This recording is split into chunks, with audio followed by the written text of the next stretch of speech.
Hello friends, ಎಲ್ರಿಗೂ ನಮಸ್ಕಾರ. Welcome back to my channel. Saudi Kannadiga ಚಾನಲ್ಗೆ ನಿಮ್ಮೆಲ್ಲರಿಗೂ ಸ್ವಾಗತ. ಈ ಚಾನಲಲ್ಲಿ ನೀವು ಹೊಸಬರಾಗಿದ್ದರೆ ಸಬ್ಸ್ಕ್ರೈಬ್ ಮಾಡ್ಕೊಳ್ಳಿ, ಹಾಗೆ ಪಕ್ಕದಲ್ಲಿರೋ ಬೆಲ್ಲೈಕನ್ನ ಒತ್ತಿ. ಈ ವಿಡಿಯೋ ಬರೀ ಸ್ಟಾಫ್ ನರ್ಸಸ್ಗೆ ಅಷ್ಟೇ ಅಲ್ಲ, ಪ್ಯಾರಾಮೆಡಿಕು, ಲ್ಯಾಬ್ ಟೆಕ್ನಿಷಿಯನು, ಬೇರೆ ಬೇರೆ ಹೆಲ್ತ್ ವರ್ಕರ್ ಎಲ್ಲರಿಗೂ ಹೆಲ್ಪ್ ಆಗುತ್ತೆ.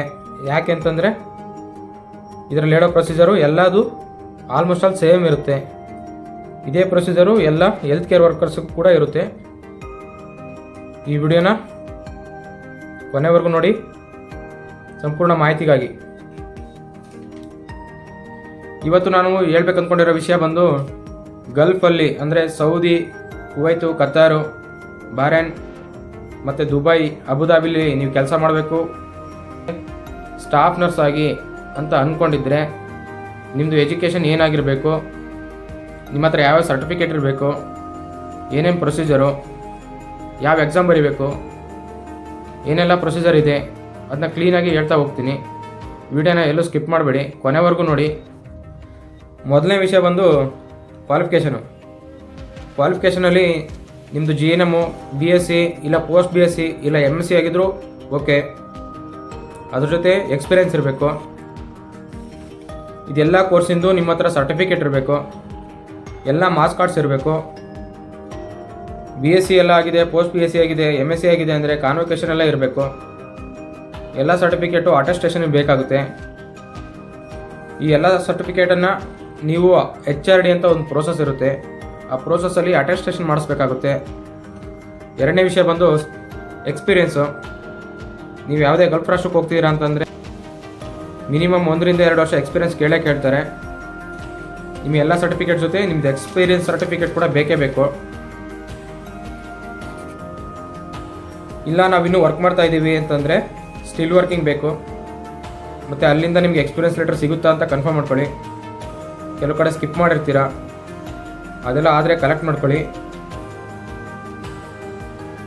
ನಿಮ್ಮ ಎಲ್ಲ ಸರ್ಟಿಫಿಕೇಟ್ ಜೊತೆ BLS ಸರ್ಟಿಫಿಕೇಟು, ACLS ಸರ್ಟಿಫಿಕೇಟು, ಬೇರೆ ಯಾವುದೇ ಸರ್ಟಿಫಿಕೇಟ್ ಇದ್ದರೂ ಕೂಡ ತುಂಬ ಒಳ್ಳೆಯದು. ಮುಂದಿನ ವಿಷಯ ಬಂದು ಪಾಸ್ಪೋರ್ಟು. ನೀವು ಯಾವುದೇ ಒಂದು ದೇಶದಿಂದ ದೇಶಕ್ಕೆ ಹೋಗ್ತೀರಾ ಅಂದರೆ ಪಾಸ್ಪೋರ್ಟ್ ಬೇಕು. ಇದು ನಿಮಗೆ ಗೊತ್ತಿರುತ್ತೆ ಅನ್ಕೋತೀನಿ. ಪ್ರೋಸೆಸ್ ಎಲ್ಲ ಸ್ಟಾರ್ಟ್ ಮಾಡೋದಕ್ಕೂ ಮುಂಚೆ ನಿಮ್ಮದು ಪಾಸ್ಪೋರ್ಟ್ ಮಾಡ್ಕೊಳ್ಳಿ. ಮುಂದಿನ ವಿಷಯ ಡೇಟಾ ಫ್ಲೋ. ನಿಮ್ಮೆಲ್ಲ ಸರ್ಟಿಫಿಕೇಟು ಡೇಟಾ ಫ್ಲೋ ಮಾಡಿಸ್ಬೇಕಾಗುತ್ತೆ. ಅದಕ್ಕೆ 20 ರಿಂದ 25 ಸಾವಿರ ಅಂದರೆ ಒಂದೊಂದು ಕಡೆ ಒಂದೊಂದು ಥರ ಫೀಸ್ ಇರುತ್ತೆ. ಅದನ್ನು ನೀವು ಕನ್ಫರ್ಮ್ ಮಾಡ್ಕೋಬೇಕು. ನಾನು ಹೇಳಿದ್ದು ಯಾವುದೇ ರೇಟ್ ಆಗಲಿ ಫಿಕ್ಸ್ ಇರೋದಿಲ್ಲ, ಒಬ್ಬೊಬ್ಬರ ಹತ್ರ ಒಂದೊಂದು ಥರ ರೇಟ್ ಇರುತ್ತೆ. ಡೇಟಾ ಫ್ಲೋ ಮಾಡಿಸೋದಕ್ಕೆ ನಿಮ್ಮ ಹತ್ರ ಎಲ್ಲ ಸರ್ಟಿಫಿಕೇಟ್ ಇರಬೇಕು. ಅದರಲ್ಲಿ ಮೇಯ್ನಾಗಿ ಎಕ್ಸ್ಪೀರಿಯೆನ್ಸ್ ಲೆಟರ್ ಬೇಕು. ಪ್ರೋಸೆಸ್ಸಲ್ಲಿ HRD ಅಂತ ಕೂಡ ಇರುತ್ತೆ. HRDಲಿ ನಿಮ್ಮದು ಸರ್ಟಿಫಿಕೇಟ್ಸ್ನ ಅಟೆಸ್ಟೇಷನ್ ಮಾಡಿಸ್ಬೇಕು. ಅದೊಂದು ಪ್ರೊಸೀಜರು. ಅದಕ್ಕೂ ಕೂಡ 5 ರಿಂದ 10 ಸಾವಿರ ಖರ್ಚಾಗುತ್ತೆ.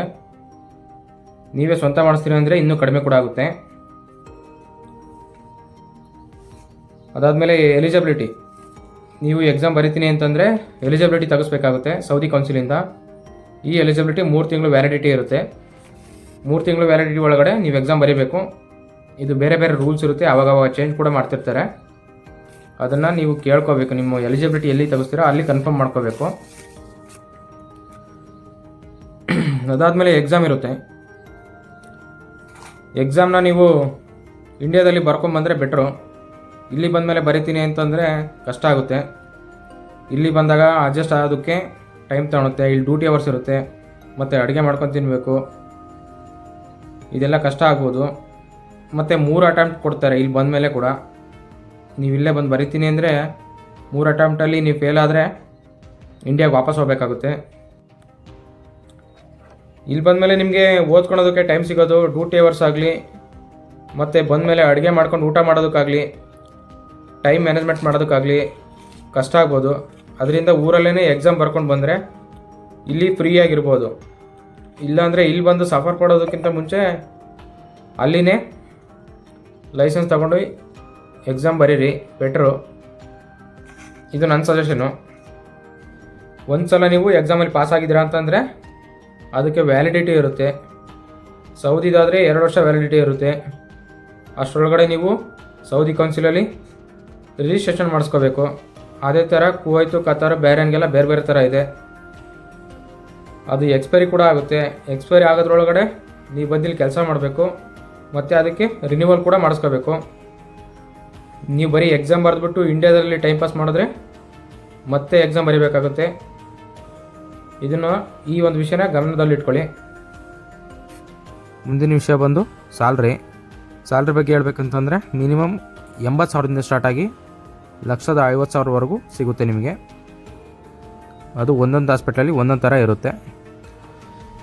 ಮುಂದಿನ ವಿಷಯ ಬಂದು ಇಂಟರ್ವ್ಯೂ ಬಂದುಬಿಟ್ಟು ನಿಮಗೆ ಆನ್ಲೈನಲ್ಲೇ ಮಾಡ್ತಾರೆ. ಮ್ಯಾಕ್ಸಿಮಮ್ಮು ಝೂಮಲ್ಲಿ ಇಲ್ಲ ಸ್ಕೈಪಲ್ಲಿ ಇರುತ್ತೆ, ಇಲ್ಲಾಂದರೆ IMOದಲ್ಲಿ ಕೂಡ ಇರ್ಬೋದು.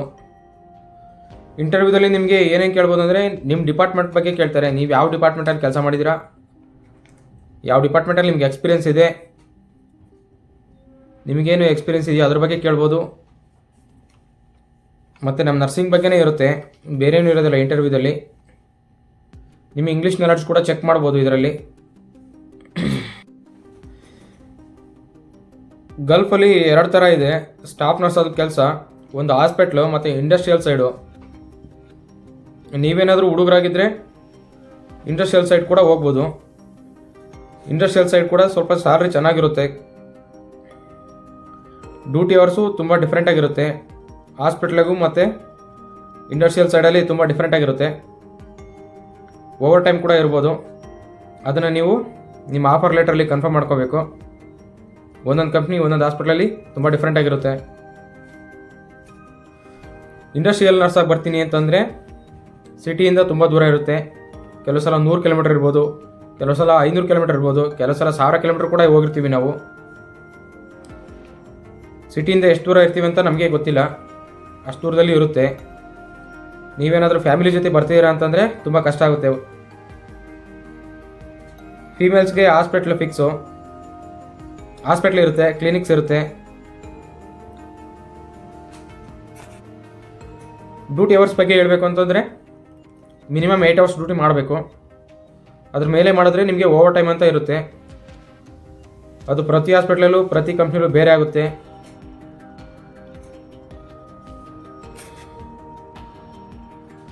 ಡ್ಯೂಟಿ ಅವರ್ಸ್ ಬಗ್ಗೆ ಹೇಳಬೇಕು ಅಂತಂದರೆ ಮಿನಿಮಮ್ 8 ಅವರ್ಸ್ ಮಾಡಬೇಕು. ವಾರಕ್ಕೊಂದು ರಜಾ ಇರುತ್ತೆ. 8 ಅವರ್ಸ್ ಮೇಲೆ ಮಾಡಿದ್ರೆ ನಿಮಗೆ ಎಕ್ಸ್ಟ್ರಾ ಡ್ಯೂಟಿ ಅಂತ ಇರುತ್ತೆ. ಇನ್ನು ಗೌರ್ಮೆಂಟ್ ಹಾಲಿಡೇಸ್ ಕೂಡ ಇರುತ್ತೆ. ಗೌರ್ಮೆಂಟ್ ಹಾಲಿಡೇಸಲ್ಲಿ ನೀವು ಕೆಲಸ ಮಾಡಿದ್ದೀರ ಅಂದರೆ ಸ್ಯಾಲ್ರಿ ಕೂಡ ಸಿಗುತ್ತೆ. ಓವರ್ ಟೈಮು ನಿಮ್ಮದು ಕಂಪ್ನಿ ಇಲ್ಲ ನಿಮ್ಮ ಹಾಸ್ಪಿಟ್ಲ್ ಮೇಲೆ ಡಿಪೆಂಡ್ ಆಗಿರುತ್ತೆ. ಒಂದೊಂದು ಹಾಸ್ಪಿಟ್ಲಲ್ಲಿ ಒಂದೊಂದು ಥರ ಕೊಡ್ತಾರೆ, ಅದು ಯಾವುದೇ ರೀತಿ ಫಿಕ್ಸ್ ಇರೋದಿಲ್ಲ. ಮುಂದಿನ ವಿಷಯ ಬಂದು ಆಫರ್ ಲೆಟ್ರು. ಇಂಟರ್ವ್ಯೂ ಎಲ್ಲ ಫೇಸ್ ಮಾಡಿದ್ದೀರಾ, ನಿಮ್ಮದು ಇಂಟರ್ವ್ಯೂಲಿ ಸೆಲೆಕ್ಷನ್ ಆಗಿದೆ ಅಂತಂದರೆ ಆಫರ್ ಲೆಟ್ರ್ ಕಳಿಸ್ತಾರೆ ನಿಮಗೆ. ಅದರಲ್ಲಿ ನೀವೇನು ಚೆಕ್ ಮಾಡ್ಕೋಬೇಕು ಅಂತಂದರೆ ಹಾಸ್ಪಿಟಲ್ ನೇಮು, ಸೈನು, ಸಿಗ್ನೇಚರು ಇದೆಲ್ಲ ಕರೆಕ್ಟಾಗಿದೆಯಾ, ಸ್ಯಾಲ್ರಿ ಎಷ್ಟಿದೆ ನಿಮಗೆ, ಬೇಸಿಕ್ ಸ್ಯಾಲ್ರಿ ಎಷ್ಟು ಹಾಕಿದ್ದಾರೆ, ಓವರ್ ಟೈಮ್ ಮಾಡಿದ್ರೆ ಸ್ಯಾಲ್ರಿ ಎಷ್ಟು ಸಿಗುತ್ತೆ ನಿಮಗೆ, ಲೀವ್ ಇದೆಯಾ, ವರ್ಷಕ್ಕೆ ಕಾಮನ್ ಆಗಿ 21 ದಿನ ಲೀವ್ ಕೊಡಬೇಕು, ಅದು ವಿತ್ ಪೇಯ್ಡ್ ಲೀವು, ಮತ್ತು ಏರ್ ಟಿಕೆಟ್ ಇದೆಯಾ. ಕೆಲವೊಂದು ಹಾಸ್ಪಿಟ್ಲಲ್ಲಿ ಏರ್ ಟಿಕೆಟ್ ಕೂಡ ಪ್ರೊವೈಡ್ ಮಾಡ್ತಾರೆ. ಫುಡ್ಡು ಅಕಾಮಡೇಷನ್ ಏನು, ಫುಡ್ ಅಕಾಮಡೇಷನ್ ಕೊಡ್ತಾರಾ ಕೊಡಲ್ವಾ, ಇದೆಲ್ಲ ನೀವು ಚೆಕ್ ಮಾಡ್ಕೋಬೇಕಾಗುತ್ತೆ. ಆಫರ್ ಲೆಟ್ರ್ ಬಂದು ಇಂಗ್ಲೀಷು ಮತ್ತು ಅರಬಿಕಲ್ಲಿರುತ್ತೆ. ನಿಮಗೆ ಅರ್ಥ ಆಗಿಲ್ಲ ಅಂತ ಅಂದರೆ ಗೂಗಲ್ ಟ್ರಾನ್ಸ್ಲೇಟ್ ಮಾಡಿ ನೋಡಿ. 1-2 ಸಲ ನಿಮಗೆ ಗೊತ್ತಿರೋ ಹತ್ರ ಕೇಳಿ ನೋಡಿ, ಇಲ್ಲ ನಿಮ್ಮ ಏಜೆಂಟ್ ಹತ್ರ ಕನ್ಫರ್ಮ್ ಮಾಡ್ಕೊಳ್ಳಿ.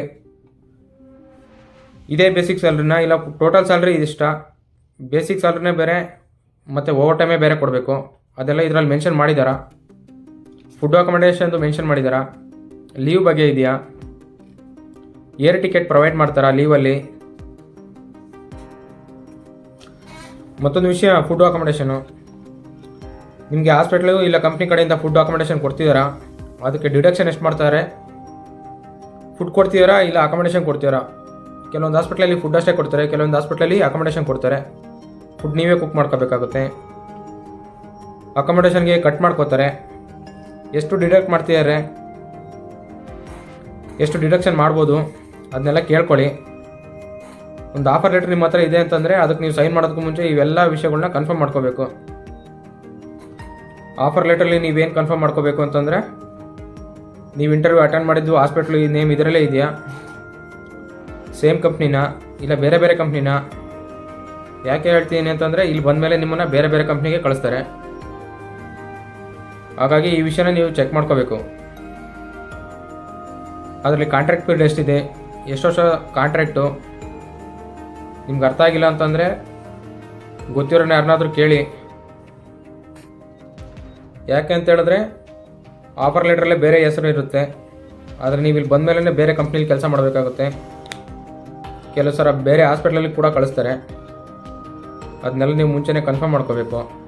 ಇಲ್ಲಿ ಬಂದಮೇಲೆ ನೀವೇನು ಮಾಡೋಕ್ಕಾಗೋದಿಲ್ಲ. ಆ ಹಾಸ್ಪಿಟ್ಲಲ್ಲಿ ಸ್ಯಾಲ್ರಿ ಸರಿಯಾಗಿ ಕೊಡ್ತಿದ್ದೀರಾ, ಹಾಸ್ಪಿಟ್ಲ್ ರೇಟಿಂಗ್ಸ್ ಏನಿದೆ, ಇದನ್ನೆಲ್ಲ ಗೂಗಲಲ್ಲಿ ಚೆಕ್ ಮಾಡ್ಕೋಬೋದು. ನೀವು ನಿಮ್ಮ ಫ್ರೆಂಡ್ಸ್ ಯಾರಾದರೂ ಗೊತ್ತಿದ್ದರೆ ಅವ್ರ ಹತ್ರ ಚೆಕ್ ಮಾಡ್ಕೊಳ್ಳಿ. ಆ ಹಾಸ್ಪಿಟ್ಲಲ್ಲಿ ಯಾರಾದರೂ ಕೆಲಸ ಮಾಡ್ತಿದ್ದಾರಾ, ಈ ಹಾಸ್ಪಿಟ್ಲ್ ಬಗ್ಗೆ ಗೊತ್ತಾ, ಸ್ಯಾಲ್ರಿ ತಿಂಗಳ ಕೊಡ್ತಿದ್ದೀರಾ, ಇದನ್ನೆಲ್ಲ ಚೆಕ್ ಮಾಡ್ಕೋಬೇಕು. ಇಲ್ಲಾಂತಂದರೆ ಇಲ್ಲಿ ಬಂದಮೇಲೆ ನೀವು ತುಂಬ ಸಫರ್ ಮಾಡ್ತೀರಾ. ಇಷ್ಟೆಲ್ಲ ಕನ್ಫರ್ಮ್ ಆದಮೇಲೆ ನಿಮಗೆ ಬರೋವಾಗ ಒರಿಜಿನಲ್ ಡಾಕ್ಯುಮೆಂಟ್ ತೊಗೊಬನ್ನಿ. ಒರಿಜಿನಲ್ ಡಾಕ್ಯುಮೆಂಟ್ನ ಕ್ಯಾರಿ ಮಾಡಿ, ಎಲ್ಲೂ ಮಿಸ್ ಮಾಡ್ಕೋಬೇಡಿ. ಏರ್ಪೋರ್ಟಲ್ಲಿ ಹುಷಾರಾಗಿ ಇಟ್ಕೊಳ್ಳಿ. ಪಾಸ್ಪೋರ್ಟು ಮತ್ತು ನಿಮ್ಮದು original marks cards, convocations, flight ticket, ಇದನ್ನೆಲ್ಲ ಹುಷಾರಾಗಿ ಸಪ್ರೇಟ್ ಬ್ಯಾಗಲ್ಲಿ ಇಟ್ಕೊಳ್ಳಿ. ಮಿಕ್ಸ್ ಮಾಡ್ಕೋಬೇಡಿ ಎಲ್ಲದನ್ನು ಜೊತೆಗೆ. ಇಷ್ಟೆಲ್ಲ ಮಾಡೋದಕ್ಕೂ ಮುಂಚೆ ನೀವು ಫ್ಯಾಮಿಲಿ ಬಿಟ್ಟು ಬರೋಕ್ಕೆ ರೆಡಿಯಾಗಿದ್ದೀರಾ, ಮೆಂಟಲಿ ಫಿಸಿಕಲಿ ನೀವು ರೆಡಿಯಾಗಿರಬೇಕು. ಇಲ್ಲಿ ಬಂದಮೇಲೆ ನೀವು ಹೋಗ್ತೀನಿ ಅಂದರೆ ಕಳಿಸಲ್ಲ. ಅದನ್ನು ಕೂಡ ನೀವು ಅಗ್ರಿಮೆಂಟಲ್ಲಿ ಸೈನ್ ಮಾಡೋದಕ್ಕೂ ಮುಂಚೆ ಕನ್ಫರ್ಮ್ ಮಾಡ್ಕೋಬೇಕು. ಈ ಥರ ಎಮರ್ಜೆನ್ಸಿ ಲೀವ್ ಬಂದರೆ ಕಳಿಸ್ತೀರಾ, ವರ್ಷಕ್ಕೆ ಲೀವ್ ಇದೆಯಾ, ವರ್ಷಕ್ಕೊಂದ್ಸಲ ಊರಿಗೆ ಕಳಿಸ್ತಾರಾ, ಏನಾದರೂ ಎಮರ್ಜೆನ್ಸಿ ಇದ್ದರೆ ಏನು ಮಾಡಬೇಕು ಅನ್ನೋ ವಿಷಯಗಳನ್ನೆಲ್ಲ ನೀವು ಅಗ್ರಿಮೆಂಟಲ್ಲಿ ಸೈನ್ ಮಾಡೋದಕ್ಕೂ ಮುಂಚೆ ಕನ್ಫರ್ಮ್ ಮಾಡ್ಕೋಬೇಕು. ಯಾಕೆ ಅಂದರೆ ನಾನು ಬರೋವಾಗ 1 ವರ್ಷಕ್ಕೆ ವಾಪಸ್ ಹೋಗ್ಬೇಕಂತ ಬಂದೆ, ಆದರೆ ಇವತ್ತಿಗೂ ಹೋಗಿಲ್ಲ. ಕೆಲವು ಹಾಸ್ಪಿಟ್ಲಲ್ಲಿ ಕಳಿಸ್ತಾರೆ, ಕೆಲವು ಹಾಸ್ಪಿಟ್ಲಲ್ಲಿ ಕಳಿಸಲ್ಲ. ಒಂದೊಂದು ಹಾಸ್ಪಿಟ್ಲಲ್ಲೂ ಬೇರೆ ಬೇರೆ ಥರ ಇರುತ್ತೆ. ಪ್ರತಿಯೊಂದನ್ನು ನೀವು ಇನ್ ಡೀಟೇಲಾಗಿ ಕೇಳ್ಕೋಬೇಕು. ಯಾಕೆ ಪದೇ ಹೇಳ್ತೀನಿ ಅಂತಂದರೆ ಇಲ್ಲಿ ಬಂದಮೇಲೆ ತುಂಬ ಸಫರ್ ಮಾಡಬೇಕಾಗುತ್ತೆ. ನನಗೆ ಆಗಿರೋ ಅನುಭವ ಕೂಡ ಇದೆ, ಅದಕ್ಕೋಸ್ಕರ ನಾನು ಒತ್ತಿ ಹೇಳ್ತಾ ಇದ್ದೀನಿ. ನೆಕ್ಸ್ಟ್ ವಿಷಯ ಬಂದು ಫ್ಯಾಮಿಲಿ ಬಗ್ಗೆ. ನೀವು ಬೇರೆ ದೇಶಕ್ಕೆ ಹೋಗ್ತೀರಾ ಅಂತಂದರೆ ನಿಮ್ಮ ಫ್ಯಾಮಿಲಿನ ಬಿಟ್ಟಿರೋಕೆ ನಿಮ್ಮ ಕಡೆ ಸಾಧ್ಯನಾ, ಇದನ್ನೆಲ್ಲನೂ ನೀವು ಕನ್ಫರ್ಮ್ ಮಾಡ್ಕೊಳ್ಳಿ. ಮೆಂಟಲಿ ಮತ್ತು ಫಿಸಿಕಲಿ ಸ್ಟ್ರಾಂಗ್ ಆಗಿ. ಅದಾದಮೇಲೆ ಈ ಥರ ಆಫರ್ಗೆ ಸೈನ್ ಮಾಡಿ. ಸೈನ್ ಮಾಡೋದಕ್ಕೂ ಮುಂಚೆ ಇದನ್ನೆಲ್ಲದನ್ನು ವಿಷಯನ ನಿಮ್ಮ ಮನೆಯವ್ರ ಹತ್ರ ಹೇಳಿ ಕನ್ಫರ್ಮ್ ಮಾಡ್ಕೊಳ್ಳಿ, ಆಮೇಲೆ ಸೈನ್ ಮಾಡಿ. ಯಾಕಂದರೆ ನೀವು ಡಾಕ್ಯುಮೆಂಟ್ ಆಗಲಿ ಇಲ್ಲ ಅಮೌಂಟ್ ಆಗಲಿ ಕೊಟ್ಟ ಮೇಲೆ ಯಾರೂ ವಾಪಸ್ ಕೊಡೋದಿಲ್ಲ. ಮನೇಲಿ ಎಲ್ಲ ಕನ್ಫರ್ಮ್ ಆದಮೇಲೆ ಡಾಕ್ಯುಮೆಂಟು ಮತ್ತು ಅಮೌಂಟ್ ಕೊಡೋಕ್ಕೆ ಸ್ಟಾರ್ಟ್ ಮಾಡ್ಕೊಳ್ಳಿ. ಅಲ್ಲಿವರೆಗೂ ಅಮೌಂಟ್ ಕೊಟ್ಟು ಕಳ್ಕೊಬೇಡಿ. ಇಷ್ಟೆಲ್ಲ ವಿಷಯಕ್ಕೆ ನೀವು ರೆಡಿಯಾಗಿದ್ದೀರಾ ಅಂತಂದರೆ ನೆಕ್ಸ್ಟ್ ಪ್ರೋಸೆಸ್ಸು ವೀಸಾ ಸ್ಟಾಂಪಿಂಗು. ನಿಮ್ಮ ಪಾಸ್ಪೋರ್ಟ್ನ ಅವ್ರ ಕಡೆ ಕೊಟ್ಟಿರ್ತೀರ, ಅದರಲ್ಲಿ ವೀಸಾ ಸ್ಟಾಂಪ್ ಆಗುತ್ತೆ. ಮುಂದಿನ ವಿಷಯ ಬಂದು ಫ್ಲೈಟ್ ಟಿಕೆಟು. ಇಷ್ಟೆಲ್ಲ ಪ್ರೊಸೀಜರ್ ಆದಮೇಲೆ ನಿಮಗೆ ಬರೋದು ಫ್ಲೈಟ್ ಟಿಕೆಟು. ಫ್ಲೈಟ್ ಟಿಕೆಟ್ ಬಂದುಬಿಟ್ಟು 15 ದಿನ ಇಲ್ಲ ತಿಂಗಳು ಮುಂಚೆ ಬಂದಿರುತ್ತೆ ನಿಮಗೆ. ಇಷ್ಟೆಲ್ಲ ಪ್ರೊಸೀಜರ್ ಆದಮೇಲೆ ಕರೆನ್ಸಿ ಎಕ್ಸ್ಚೇಂಜು. ನೀವು ಯಾವ ದೇಶಕ್ಕೆ ಹೋಗ್ತಿದ್ದೀರೋ ಆ ದೇಶದ ಕರೆನ್ಸಿನ ಅಲ್ಲೇ ಏರ್ಪೋರ್ಟಲ್ಲಿ ಎಕ್ಸ್ಚೇಂಜ್ ಮಾಡಿಸ್ಕೊಳ್ಳಿ. ಮುಂಚೆನೇ ಎಕ್ಸ್ಚೇಂಜ್ ಮಾಡಿಸ್ಕೊಂಡ್ರೆ ತುಂಬ ಬೆಟ್ರು. ಯಾಕಂದರೆ ಇಲ್ಲಿ ಬಂದಮೇಲೆ ಎಕ್ಸ್ಚೇಂಜ್ ಮಾಡಿಸ್ಕೊಳಕ್ಕೆ ಈಸಿಯಾಗಿ ಸಿಗೋಲ್ಲ. ಅಲ್ಲಿ ಏರ್ಪೋರ್ಟ್ ಪಕ್ಕದಲ್ಲಿನೇ ಶಾಪ್ಗಳಲ್ಲಿ ಮಾಡಿಕೊಡ್ತಾರೆ, ಬಿಟ್ಟರೆ ಏರ್ಪೋರ್ಟ್ ಒಳಗಡೆ ಕೂಡ ಮಾಡಿಕೊಡ್ತಾರೆ. ಅದಕ್ಕೆ ಪಾನ್ ಕಾರ್ಡ್ ಕೂಡ ಬೇಕಾಗುತ್ತೆ. ಅದನ್ನೆಲ್ಲ ನೀವು ಅಲ್ಲೇ ಮಾಡಿಸ್ಕೊಂಡು ರೆಡಿ ಮಾಡ್ಕೊಂಬಂದರೆ ಇಲ್ಲಿ ಬಂದಮೇಲೆ ನಿಮಗೆ ಕಷ್ಟಪಡೋದು ಬೇಕಾಗಲ್ಲ. ಯಾಕಂದರೆ ಇಲ್ಲಿ ಬಂದ ತಕ್ಷಣ ಊಟಕ್ಕಾಗಲಿ ಇಲ್ಲ ಸಿಮ್ ಕಾರ್ಡ್ ತಗೊಳೋದಕ್ಕಾಗಲಿ ತುಂಬ ಈಸಿ ಆಗುತ್ತೆ. ಮುಂದಿನ ವಿಷಯ ಬಂದು ಲಗೇಜು. ಲಗೇಜನ್ನು ಆದಷ್ಟು ಕಡಿಮೆ ತಗೊಳ್ಳಿ. ಮುಂದಿನ ವಿಡಿಯೋದಲ್ಲಿ ಹೇಳ್ತೀನಿ ಲಗೇಜಲ್ಲಿ ಏನೇನು ತಗೋಬೇಕು ಏನೇನು ಬೇಡ ಅಂತ. ನಿಮಗೂ ಏನೇನು ಡೌಟ್ ಇದೆ ಅದನ್ನು ಕಾಮೆಂಟ್ ಮಾಡಿ, ತಪ್ಪದೆ ಅದ್ರ ಬಗ್ಗೆ ನಾನು ಮಾಹಿತಿ ಕೊಡೋಕ್ಕೆ ಪ್ರಯತ್ನ ಮಾಡ್ತೀನಿ. ನಿಮ್ಗೇನು ಅರ್ಥ ಆಗಿಲ್ಲ ಅದನ್ನ ಕಾಮೆಂಟ್ ಮಾಡಿ.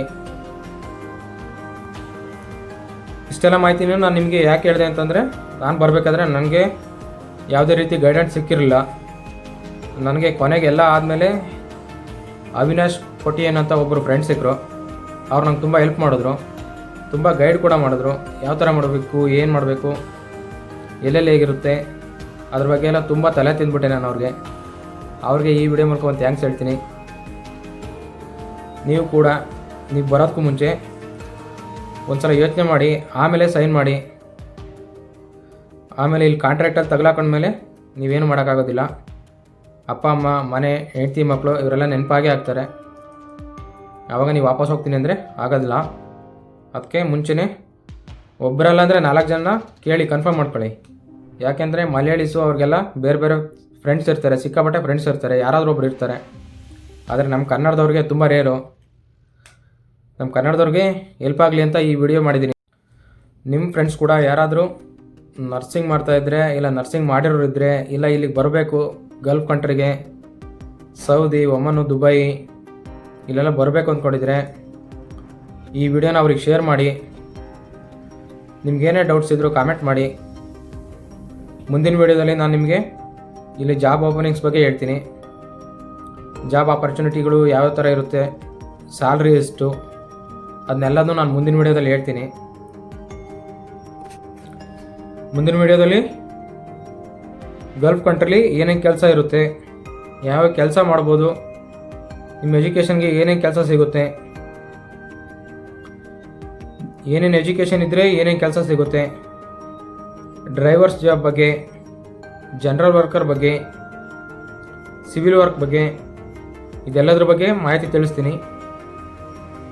ಈ ವಿಡಿಯೋನ ಲೈಕ್ ಮಾಡಿ, ಕಮೆಂಟ್ ಮಾಡಿ, ಶೇರ್ ಮಾಡಿ. ಮುಂದಿನ ವಿಡಿಯೋದಲ್ಲಿ ಹೆಲ್ತ್ ಕೇರ್ ವರ್ಕರ್ಸ್ಗೆ ಯಾವ ಥರ ಜಾಬ್ ಓಪನಿಂಗ್ಸ್ ಇರುತ್ತೆ, ಅದರಲ್ಲಿ ಪ್ಯಾರಾಮೆಡಿಕ್ಸು, ಲ್ಯಾಬ್ ಟೆಕ್ನಿಷಿಯನ್ಸು ಮತ್ತು ಸ್ಟಾಫ್ ನರ್ಸಸ್ ವೇಕೆನ್ಸೀಸ್ ಬಗ್ಗೆ ಹೇಳ್ತೀನಿ. ಎಲ್ಲೆಲ್ಲಿ ಓಪನಿಂಗ್ಸ್ ಇದೆ ಅದ್ರ ಬಗ್ಗೆ ಎಲ್ಲ ಸಂಪೂರ್ಣವಾಗಿ ಮಾಹಿತಿ ಕೊಡ್ತೀನಿ. ಈ ಚಾನಲ್ಗೆ ಸಬ್ಸ್ಕ್ರೈಬ್ ಮಾಡ್ಕೊಳ್ಳಿ. ಮುಂದಿನ ವಿಡಿಯೋದಲ್ಲಿ ಸಿಗೋಣ.